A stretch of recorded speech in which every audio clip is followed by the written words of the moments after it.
Welcome, ladies and gentlemen, to another HFY narration. Today, we will be reading a different kind of warrior race, made by u/atra55 and proofread by u/AreYouAnOakMan. Many thanks for the writer's permission, and to the proofreader. Hope you'll enjoy. Let's begin. The lecture was nearly over. Professor Wright Mac had one last piece of advice for the students of the Military Academy of Ston. He had been looking forward to this moment, and this year. He had found some truly wild examples. This was going to be fun. Finally, never under any circumstance anger one of these species. They are warrior races, and a conflict with them would be devastating. As the students were reading the list, a few hands rose. Wright Mac was savoring the moment, probably his favorite of the class. He asked with a malicious smile. Yes, what is your question? Excuse me, mister, isn't there a mistake on your list? What are the humans doing here?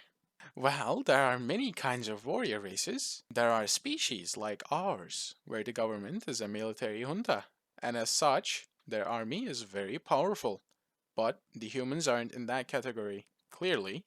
Others might be naturally good at killing, have honor code pushing them to fight, or are simply paranoid. But the humans aren't in these categories either. No, they're in their very own category. Natural weapon designers. The students didn't know what to think of that. Well then, time for examples. He would start with a classic.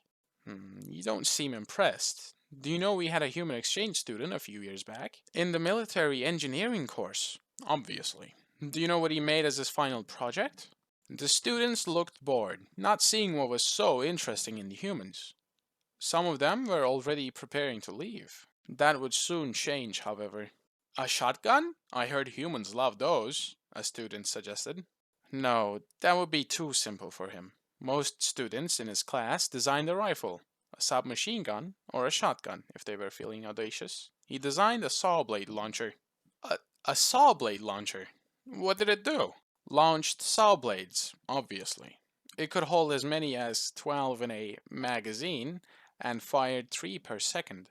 It launched them at Mach 1, spinning at 6,000 rotations per minute. The buzz saws would bounce around the room, destroying everything that was less solid than 5 centimeters of steel. Right after the demonstration, an addition was made to the Universal Rules of Warfare, adding saw blade launchers to the list of weapons banned for being too inhumane. All of the students were paying attention now, and if you still think declaring war to humanity would be smart, I'll have you know that a collective of human scientists and engineers designed, in their free time mind you, a planet-destroying laser. The professor began to raise his voice. Their plan consisted of detonating a 10 gigaton antimatter warhead on a small moon. It would create a crater that would be used to concentrate the laser.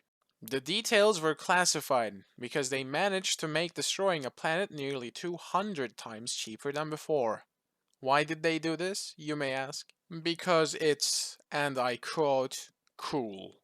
He was slowly getting closer to the students. Recently, a group of amateurs designed a brand new type of bomb. It liquefies everything in its blast radius, but preserves its shape.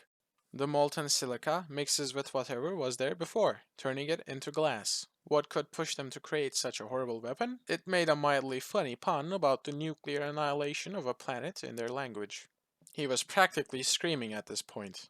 Earlier this year, while they were studying a potential cure for brain cancer, human scientists discovered how to make an infectious bacteria capable of destroying targeted parts of the nervous system of a species. This is perhaps the most terrifying weapon ever conceived, and they did it by accident.